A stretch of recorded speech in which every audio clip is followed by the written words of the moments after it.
योग आला होता गिरनारला जायचा, जणू काय महाराजांचंच बोलावणं आलं होतं. तर गिरनारला जाण्यासाठी आपण महाशिवरात्रीचा दिवस निश्चित केला होता आणि त्यानुसार निघालेलो होतो. तर म्हटलं की आपण पहिलं सोमनाथचं दर्शन करून येऊया. तर सोमनाथला जाण्यासाठी आपण येरावल रेल्वे स्टेशनला उतरलो.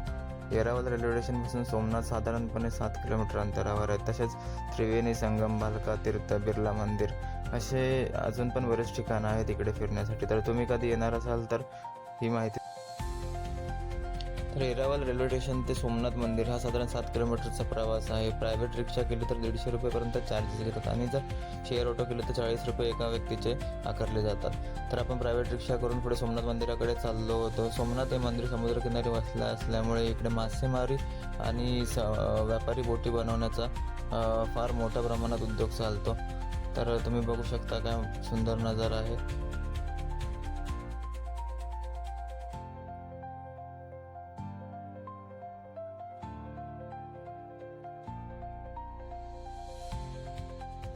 या सर्व मासेमारी करणाऱ्या बोटी यांचे बोटींचं उत्पादन पण इकडेच केलं जातं. तसंच या मासेमारीसाठी वगैरे वापरले जातात.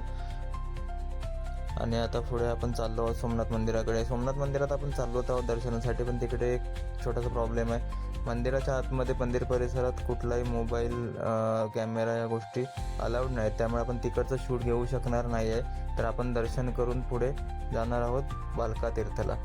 सोमनाथ मंदिर परिसरात आपण पोहोचलेलो आहोत आणि आता इकडे दर्शन करून आपण लगेच भालका तीर्थसाठी निघणार आहे. आपण निघालेलो आहोत भालका तीर्थ मंदिरात. हे आहे भालका तीर्थ मंदिर.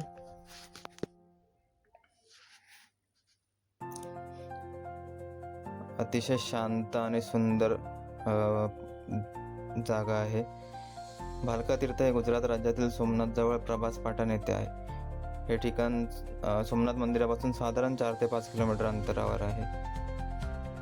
द्वारका नगरीतील यदुवंशीयांमध्ये अंतर्गत कलह निर्माण झाल्यानंतर भगवान श्रीकृष्ण एकांत साधण्यासाठी जंगलात गेले होते. तिथे झाडाखाली विश्रांती घेत असताना शिकारी जरा याने दुरून चरणाला हरिणाचे डोके समजून बाण मारला. बाण श्रीकृष्णांच्या पायाला लागला. बाण लागताच शिकारी जवळ आला आणि त्याला चूक कळली.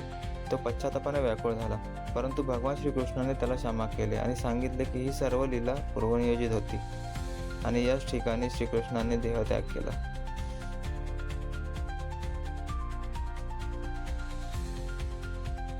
भालका तीर्थ मंदिर परिसरातच श्री पद्मेश्वर महादेवाचं छोटंसं मंदिर आहे.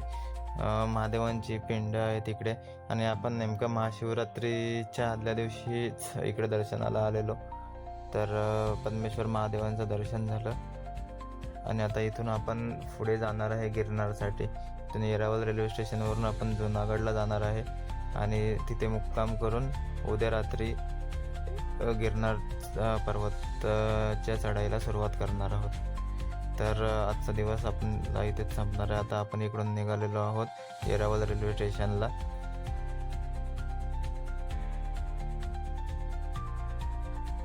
येरावलवरून साधारणपणे 4 तासाचा प्रवास करून आपण पुन्हा आता पोचलो आहोत जुनागड रेल्वे स्टेशनला. जुनागडवरून रावेडी तलेटी या ठिकाणी आपण जाणार आहोत. खूप एक्साइटमेंट आहे. गिरनारला जाणार आहे आपण. 10,000 पायऱ्यांची चढाई करणार आहे आणि दत्त बाप्पांचं दर्शन करणार आहे, चरण पादुकांचं. अजून एक गोष्ट अशी आहे की आपण चाललो आहे आता तलेटीला. तलेटीच्या इकडे गिरनारच्या पायथ्याशी भावनाथ मंदिर परिसर आहे. प्रत्येक वर्षी महाशिवरात्रीला इथे भावनाथ मेळा भरतो.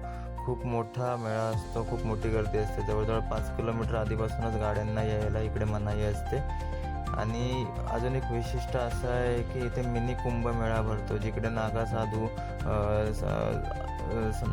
आणि बाकी सर्व साधू वगैरे यांचं कुंभस्नान असतं महाशिवरात्रीच्या पहाटे. तर तुम्ही बघू शकता इथे गर्दी किती आहे. अगदी मेळ्याचं रूप आहे. सर्व छोटी मोठी दुकानं आजूबाजूला रस्त्याच्या दोन्ही बाजूने विक्रीसाठी आहेत. गाड्यांना आतमध्ये यायला मनाई असल्यामुळे आपण साधारणपणे 1 ते 1.5 किलोमीटर चालत आता आतमध्ये चाललेलो आहोत. इकडे आता आपल्याला बघायचे आपल्याला राहण्यासाठी सुविधा आहे. इथे राहण्यासाठी प्रायव्हेट रूम्स पण आहेत आणि भरपूर साऱ्या धर्मशाळा वगैरे पण आहेत. तर तुम्हाला ज्या प्रकारे सोयीस्कर होईल त्या प्रकारे तुम्ही निवडू शकता. आराम वगैरे करून संध्याकाळच्या वेळी आपण आता निघालेलो आहोत गिरनारला जाण्यासाठी. आणि भावनात मेळा असल्यामुळे प्रचंड गर्दी आणि सुंदर महादेवांची पिंड इथे फुलांची बनवलेली आहे. बघून एकदम मन प्रसन्न झालं. आणि आता या गर्दीतून आपण वाट काढत जाणार आहोत गिरनारच्या पायथ्याला. खूप मस्त प्रसन्न वातावरण आहे, जिकडे तिकडे एक उत्साह दिसतोय सर्वांमध्ये. आणि आम्हाला वाटलं नव्हतं की इतकी गर्दी असेल महाशिवरात्रीला इकडे. आणि हे साधूंचे आखाडे इकडे आहेत, जे तुम्हाला सांगितलं की मिनी कुंभमेळा इथे भरलेला आहे. तर त्यामुळे इकडे सर्व साधू नागबाबा आलेले आहेत. इकडून गिरनारला जाण्यासाठी वरती रोपवेची पण सुविधा आहे. तर एक रस्ता रोपवेने जातो आणि दुसरा रस्ता इथे नॉर्मल पायवाटेने जाण्यासाठी आहे. आणि गिरनारच्या पायथ्याशी जाताना सर्व चेकिंग होते. पाण्याच्या प्लॅस्टिक बॉटल्स, प्लॅस्टिकचे बिस्किटचे पुडे किंवा काही अजून प्लास्टिक रिलेटेड जे मटेरियल असतं ते सगळं काढून चेक करून बाहेर जमा केलं जातं. आता आपण आतमध्ये आलो आहोत मंदिर परिसरात. पहिल्या पायरीवर आपण आहे आणि पहिल्या पायरीवर दत्तबाप्पांचं सुंदर असं मंदिर आहे. गिरनार चढायला आलेला प्रत्येक भक्त या पहिल्या पायरीजवळ आल्यानंतरला बाप्पाच्या सुंदर मूर्तीसमोर नतमस्तक होतात. चढाई करण्यापूर्वी सर्वजण इथे नारळ फोडतात, श्रीफळ फोडतात. दत्त महाराजांनी इथपर्यंत जर आणलं आहे तर हा पुढचा 10,000 पायऱ्यांचा प्रवास देखील ते सुखरूपपणे पार पाडून घेतील, हा आत्मविश्वास प्रत्येकाला इथे या पायरीवरती मिळतो. त्याच्यानंतर सर्वजण असे अगरबत्ती वगैरे ओवाळून भावनिकरित्या दत्त महाराजांना वंदन करून पुढील प्रवासासाठी निघतात. गिरनारच्या पायथ्याला तुम्हाला लाकडी काठ्या मिळतील, तर ते घेतलात तर तुम्हाला प्रवास चढाई करताना बरं पडेल. वरती मंदिराकडे जाताना 5,000 पायऱ्यांपर्यंत ठराविक अंतरानंतर छोटे छोटे पाण्याचे, चहा पाण्यासाठी आणि नॉर्मल खाण्यासाठीचे स्टॉल्स आहेत. तर तरी पण तुम्ही स्वतःसोबत एक स्टीलची बॉटल कॅरी करा, जेणेकरून तुम्हाला वरती जेव्हा जाल तेव्हा पाण्याची कमतरता भासणार नाही.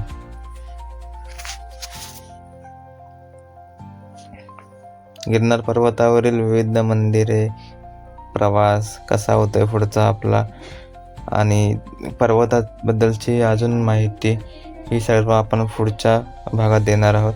तर पुढचा भाग नक्की बघा. आता आपण इकडेच थांबतोय. साधारणपणे 1000 पायऱ्यांचा प्रवास आपला झाला आहे आणि हा जाता जाता एक सुंदर नजारा पर्वतावरून जो दिसणारा, ते काय ते म्हणतात ना, मोटिवेशन, अगदी तसंच काही. हा नजारा पाहिल्यानंतर मिळतं ते मोटिवेशन की अजून आपल्याला पुढे जायचंय, पुढचं सुंदर दृश्य आणि दत्तबाप्पांचं दर्शन करण्यासाठी.